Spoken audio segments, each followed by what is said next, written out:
Hello everyone, welcome back to the channel the bio bubble. तो हम पढ़ रहे थे क्लास 11 की बायोलॉजी का chapter cell. We were studying about prokaryotic organisms.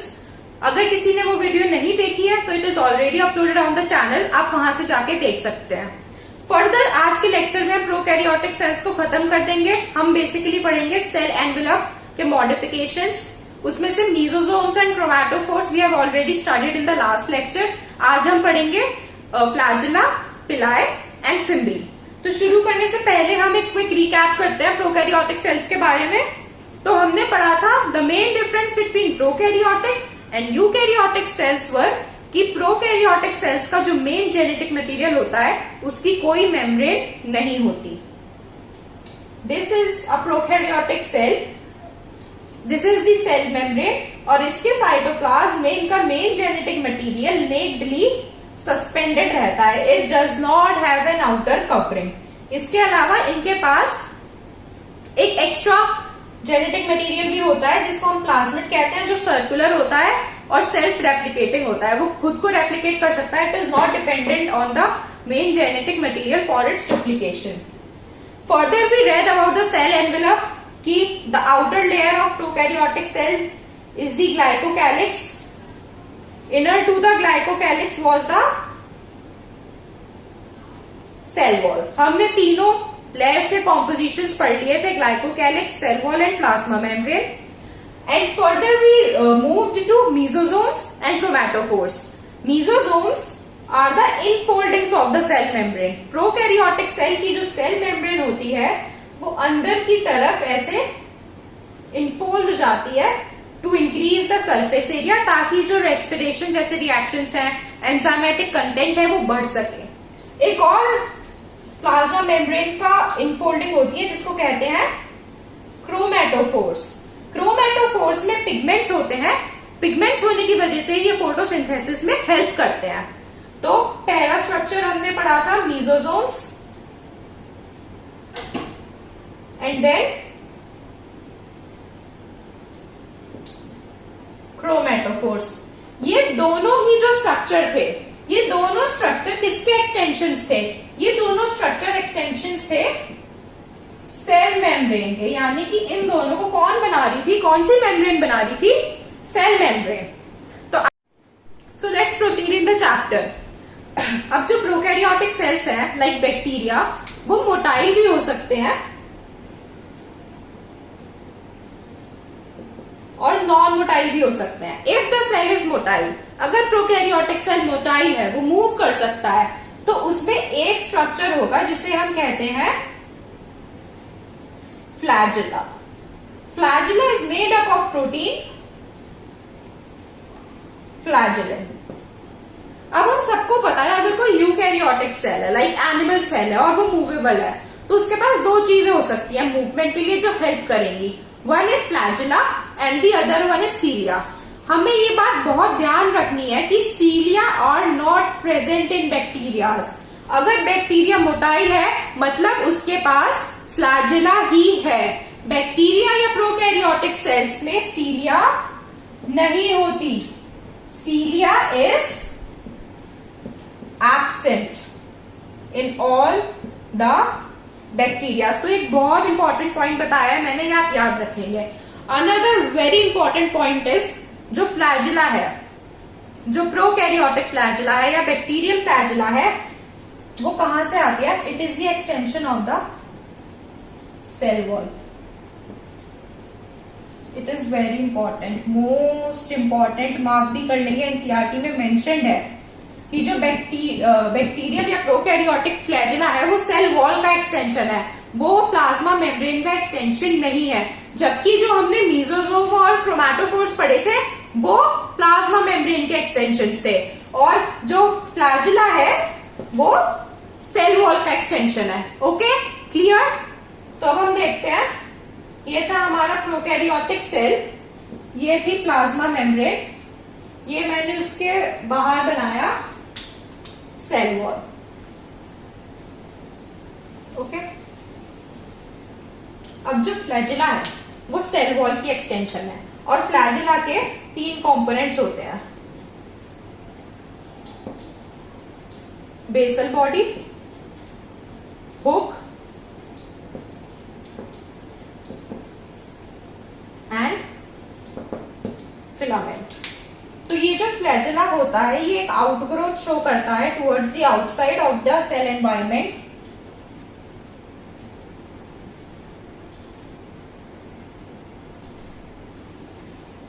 तो ये जो पार्ट है ये वाला बेस वाला ये होती है बेसल बॉडी, और जो फिलामेंट और बेसल बॉडी को अटैच करता है वो पार्ट होता है हुक. और द लॉन्गेस्ट पार्ट जो फ्लैजेला का लॉन्गेस्ट पार्ट होता है, जो मूवेबल पार्ट होता है, जो मूवमेंट में हेल्प करता है, दिस इज फिलामेंट. तो this was the basic structure of flagella, prokaryotic flagella. हमें यही याद रखना था कि प्रोकैरियोटिक फ्लैजेला फ्लैजेलिन प्रोटीन की बनी होती है. प्रोकैरियोट्स में मूवमेंट में सिर्फ फ्लैजेला हेल्प करती है. प्रोकैरियोट्स के पास सीलिया नहीं होती. फ्लैजेला सेल वॉल की एक्सटेंशन है and not cell membrane. Flagella के 3 पार्ट्स हैं, basal body, hook and filament. इसमें filament is the longest portion and it helps in movement. एक और इम्पोर्टेंट बात है, हमें पता है जो यूकैरियोटिक सेल्स है, एनिमल सेल्स है, उनके पास भी फ्लैजेला होती है. बट बैक्टीरियल सेल और मतलब प्रोकैरियोटिक सेल और यूकैरियोटिक सेल की फ्लैजेलास में डिफरेंस होता है. This is prokaryotic flagella and this is eukaryotic flagella. पहला डिफरेंस कि ये फ्लैजेलिन प्रोटीन की बनी है और ये ट्यूबुलिन प्रोटीन की बनी है. ये बहुत इंपॉर्टेंट चीज है, बहुत अच्छे से याद रखना है. अपनी एनसीईआरटी में मेंशन कर लीजिएगा. Prokaryotic flagella is made up of flagellin protein whereas eukaryotic flagella is made up of tubulin protein. Eukaryotic cells में सीलिया भी हो सकती है जो मूवमेंट में मदद करेगी, लेकिन प्रोकैरियोटिक सेल्स में सीलिया कंप्लीटली एब्सेंट होती है. So this was the one basic modification of the cell wall जो था फ्लैजेला. फ्लैजेला का जो नंबर और अरेंजमेंट है वो डिफरेंट बैक्टीरिया में या डिफरेंट प्रोकैरियोटिक सेल्स में अलग हो सकता है. किसी एक बैक्टीरिया में कुछ मतलब एक पर्टिकुलर नंबर ऑफ फ्लैजेला हो सकता है, किसी में उससे ज्यादा हो सकता है, कम हो सकता है, किसी में किसी साइड ज्यादा हो सकती है. वो टोटली वेरिएबल है, वो cell to cell, organism to organism vary करता है. The next cell envelope modification is fimbriae and pili. तो हम वो पढ़ेंगे. तो फ्लैजेला के अलावा 2 और मॉडिफिकेशंस होते हैं जो जिसे हम कहते हैं पिलाई एंड फिम्ब्री. तो पिलाई जो होता है वो इलोंगेटेड टिब्यूलर स्ट्रक्चर होता है. It is elongated and tubular structure. More over ये हॉलो भी होता है. ये थोड़ी सी इंपॉर्टेंट बात है, अपने माइंड में रखना. पिलाई का जो काम होता है बैक्टीरिया में, प्रोकैरियोटिक सेल्स में, पिलाई हेल्प्स इन कॉन्जुगेशन यानी कि एक्सचेंज ऑफ जेनेटिक मटेरियल. जब एक बैक्टीरिया को दूसरे बैक्टीरिया के साथ अपना जेनेटिक मटेरियल या फिर apart of genetic material exchange करना होता है तो वो इस पिलाई के थ्रू होता है. जैसे ये एक सेल है, ये पिलाई होती है, हमने देखा इलोंगेटेड है, ट्यूब्यूलर है और हॉलो है. इसके through bacteria conjugation process conduct करता है. It is also made up of a special kind of protein. NCERT में नाम नहीं है बट हम याद कर सकते हैं. उस प्रोटीन का नाम है पाइलिन. नेक्स्ट सरफेस स्ट्रक्चर जो है प्रोकैरियोटिक सेल्स में that is fimbriae. Fimbriae are bristle like structures. जैसे टूथपेस्ट या जैसे ब्रश के टूथब्रश के ब्रिसल्स होते हैं ना, ऐसे ही bristle like structures prokaryotic cells में भी होते हैं. Like this pointed bristle like structures. इनका काम क्या होता है? It helps in attachment of bacteria to the rock streams और द होस्ट टिश्यू. जैसे bacteria, most of many bacteria pathogenic, वो हमारी बॉडी के अंदर रिजाइड करते हैं और हमारे टिश्यू से न्यूट्रिएंट सक करते हैं. तो फिम्ब्री क्या करते हैं, वो बैक्टीरिया को हमारी बॉडी वॉल से या टिश्यू से या किसी रॉक से अटैचमेंट में, फर्म अटैचमेंट में हेल्प करते हैं. तो इनका बेसिक काम क्या है? Attachment. So these were the 5 modifications that we read: mesosomes, chromatophores, flagella, pili and fimbri. Moving on to the next topic, gram staining. अब साइंटिस्ट ने बैक्टीरिया को 2 कैटेगरीज में डिवाइड किया था. One was gram positive and the other one is gram negative. अब NCERT में एक line है, बहुत इंपॉर्टेंट लाइन है, पढ़ लेते हैं बट हमें याद नहीं रहता है। वो लाइन ये थी, on the basis of two categories the bacteria were divided in gram positive and gram negative. यानी कि दो बेसिस पे, दो कैरेक्टर्स को यूज करके हमने इन बैक्टीरिया को ग्राम पॉजिटिव और नेगेटिव में डिवाइड किया था। अब उसमें से एक कैरेक्टर तो हर बच्चे को याद रहता है, that is whether the bacteria take the Gram strain और नॉट। ये वाला तो सबको याद रहता है कि अगर बैक्टीरिया ने ग्राम स्ट्रेन लिया, वो कलर हुआ, तो वो ग्राम पॉजिटिव है, अगर नहीं लिया तो वो ग्राम नेगेटिव है। बट एक और जो इंपॉर्टेंट कैरेक्टर है जो एनसीईआरटी में क्लियरली मेंशन्ड है, that is on the basis of differences in the cell envelope. बहुत इंपॉर्टेंट है, आप जब एनसीईआरटी पढ़ेंगे तो उसमें मार्क भी करेंगे, on the basis of differences of the cell envelope. यानी कि जो सेल एनवेलप के कॉम्पोजिशन में डिफरेंस है, उसके बेसिस पे भी ग्राम पॉजिटिव और ग्राम नेगेटिव बैक्टीरिया अलग अलग होते हैं। तो एनसीईआरटी में तो ये टॉपिक बहुत शॉर्टली मेंशन्ड है, बस एक लाइन ही है, बट मैं आपको थोड़ी सी ग्राम स्टेनिंग की टेक्निक बता देती हूँ। इससे क्या होगा, हमें कॉन्सेप्ट समझ आ जाएगा, तो हमें आसानी से लर्न हो जाएगा, रटने की जरूरत नहीं पड़ेगी। तो हम बैक्टीरिया लेते हैं, प्रॉपर स्लाइड में रख के वो सारे प्रोसेस करते हैं। उसके बाद सबसे पहले हम यहाँ पे डालते हैं crystal violet stain. Crystal violet stain डालने से क्या होता है, दोनों बैक्टीरिया में वेदर ग्राम पॉजिटिव और negative, it takes the colour, ये पर्पल या वॉयलेट कलर का हो जाता है। इसके बाद सेकंड स्टेप हम इसमें डालते हैं आयोडीन। अब एक इंपॉर्टेंट है, हालांकि एनसीईआरटी में मेंशन नहीं है, बट अगर आउट ऑफ दी एनसीईआरटी इस टॉपिक से क्वेश्चन आएगा तो उसमें यही पूछेगा कि इस टॉपिक में which chemical acts as mordant, यानी कि मॉर्डेंट की तरह कौन सा केमिकल एक्ट करता है, तो the answer will be iodine. Iodine acts as mordant in this technique. Iodine का काम क्या होता है, ये जो डाई हमने डाली है क्रिस्टल वॉयलेट, इसको बैक्टीरिया से चिपकने में मदद करता है, मतलब it helps in fixing the dye to the bacteria, कि ये जो स्टेन है, ये डाई है, ये पूरी तरह से बैक्टीरिया के अंदर चली जाए, इसलिए हम आयोडीन डालते हैं। तो ये अच्छे से फिर जो हमारी डाई है वो बैक्टीरिया पे स्टिक हो गई। इसके बाद हम डालते हैं डीकलराइजिंग एजेंट। डीकलराइजिंग एजेंट के लिए हम अल्कोहल भी यूज कर सकते हैं या फिर एसीटोन भी यूज कर सकते हैं। तो अल्कोहल और एसीटोन डाला, फिर देखा कि एक बैक्टीरिया तो डीकलर हो गया, मतलब उसने स्टेन छोड़ दिया, लेकिन एक बैक्टीरिया अभी भी स्टेन्ड था। फिर हमने काउंटर स्ट्रेनिंग के लिए डाला safranin. This was the final step. Safranin डालने के बाद पता चला कि ये बैक्टीरिया, एक बैक्टीरिया हमें ब्लू कलर का दिखा और एक बैक्टीरिया हमें दिखा पिंक कलर का या पिंकिश रेडिश कलर का। तो ये पूरी टेक्निक है ग्राम स्टेनिंग की।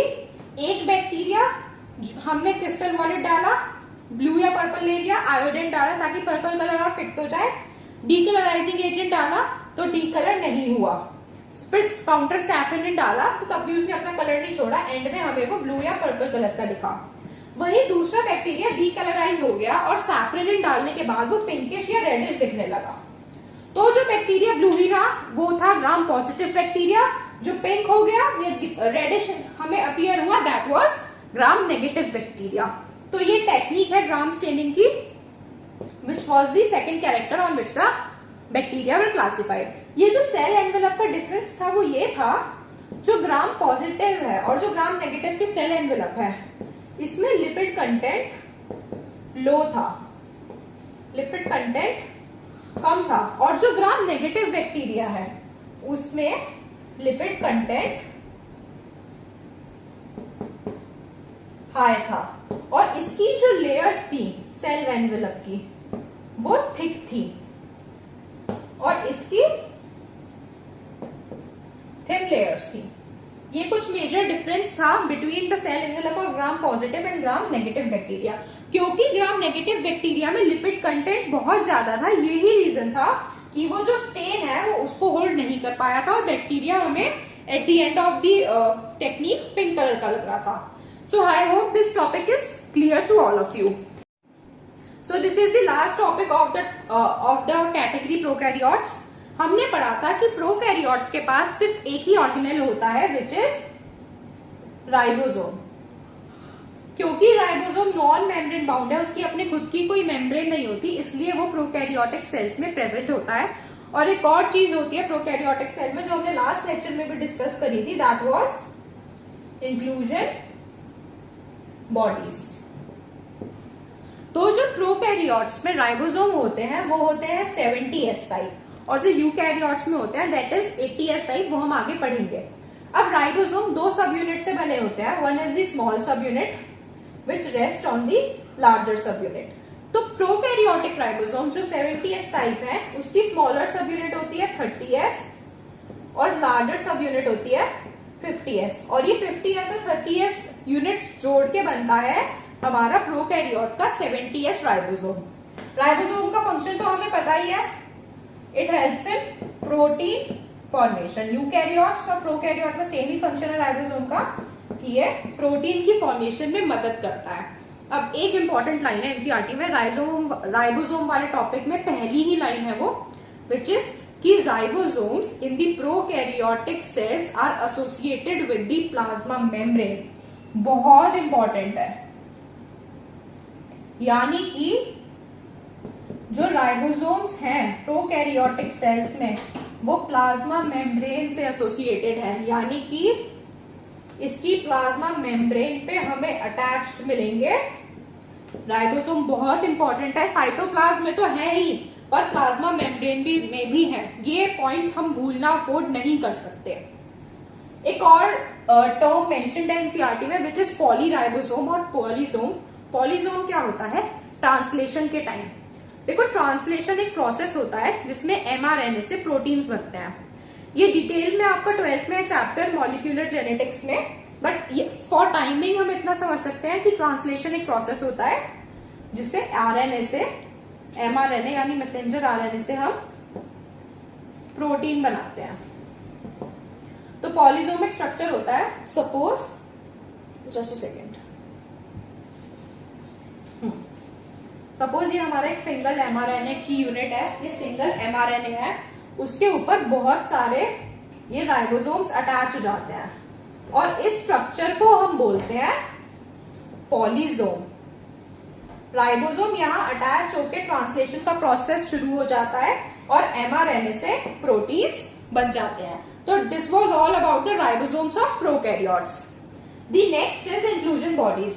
इंक्लूजन बॉडीज आर नथिंग, ये प्रोकैरियोटिक सेल्स के साइटोप्लाज्म में कुछ रिजर्व मटेरियल्स प्रेजेंट होते हैं लाइक दिस, जो स्टोरिंग, फूड स्टोरेज या कुछ भी स्टोरेज का काम करते हैं। They are the reserve materials. बहुत सारे टाइप के होते हैं, साइनोफिशियल ग्रैन्यूल्स, फोटोसिंथेटिक ग्रैन्यूल्स, बहुत सारे। और इसका एक और पार्ट है, एक और इंक्लूजन बॉडी है गैस वैक्यूल, जो मैंने आपको लास्ट लेक्चर में भी बोला था। क्योंकि इसके नाम में वैक्यूल आ रहा है तो हम ये नहीं समझेंगे कि इसके पास अपनी खुद की मेम्ब्रेन है। प्लांट वैक्यूल और ये प्रोकैरियोटिक वैक्यूल दोनों अलग है। It does not have any membrane, इसकी अपनी खुद की कोई मेम्ब्रेन नहीं होती है। यानी कि इंक्लूजन बॉडीज की और गैस वैक्यूल की, इंक्लूजन बॉडीज के बहुत सारे एग्जांपल है, लाइक साइनोफिशियल ग्रैन्यूल्स जो मैंने पहले भी बताया, ग्लाइकोजन ग्रैन्यूल्स, ये रिजर्व मटेरियल्स होते हैं जो स्टोर करते हैं हमारा फूड या और भी केमिकल्स। तो इंक्लूजन बॉडीज की भी अपनी खुद की कोई मेम्ब्रेन नहीं होती। So here our topic prokaryotic cells ends completely. हमने पूरा पढ़ लिया है, शुरू से बेसिक से एंड तक डीप पे हमने पूरी एनसीईआरटी कवर कर लिया है। So I hope you understood the lecture and thank you for watching the channel The Bio Bubble.